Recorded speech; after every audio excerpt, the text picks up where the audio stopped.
रूस और यूक्रेन के बीच मिसाइलों की बारिश जारी है।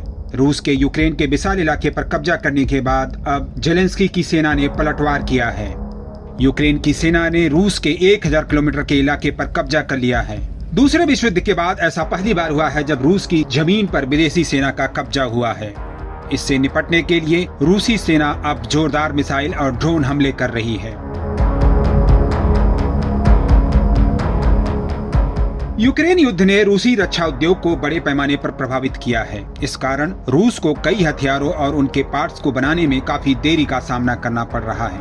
इस देरी की पूर्ति के लिए रूस अपने मित्र देशों की सहायता ले रहा है। इसमें चीन और ईरान और उत्तर कोरिया सबसे आगे हैं। युद्ध के कारण रूस उन हथियारों का भी इस्तेमाल कर रहा है जिसे उसने दूसरे देशों के साथ मिलकर विकसित किया है। इनमें से एक है रूसी ओनिक्स क्रूज मिसाइल।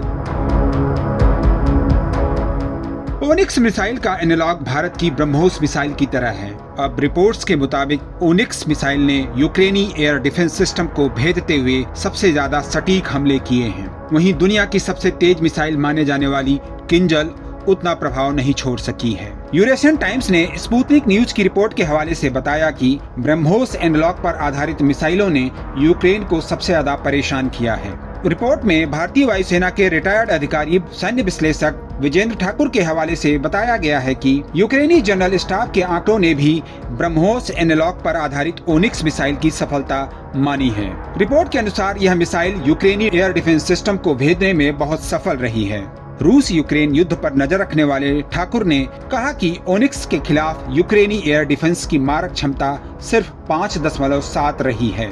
उन्होंने यह भी कहा कि केवल 2 मिसाइलों ने ओनिक्स से बेहतर प्रदर्शन किया है। इसमें KS-22 और इस्कंदर M मिसाइल शामिल है।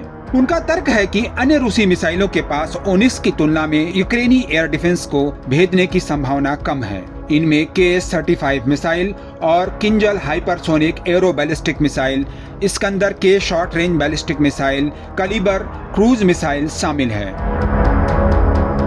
P-800 ओनिक्स एक सुपर क्रूज मिसाइल है जिसे रेवतो NPO मशीनोस्ट्रेनिया ने विकसित किया है। इस मिसाइल को खास तौर पर दुश्मन के युद्धपोतों का मुकाबला करने और मजबूत फायर पावर के साथ इलेक्ट्रॉनिक काउंटर मेजर्स की स्थितियों में जमीनी लक्ष्य को नष्ट करने के लिए डिजाइन किया गया है।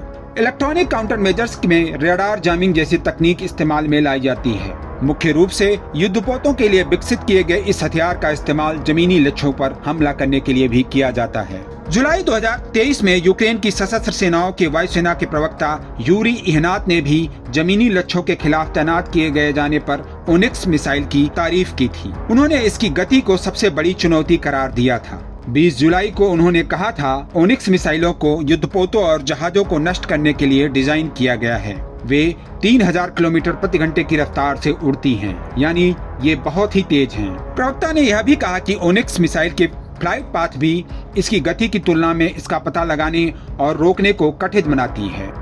नवभारत टाइम्स ऑनलाइन के लिए प्रियेश मिश्रा की रिपोर्ट।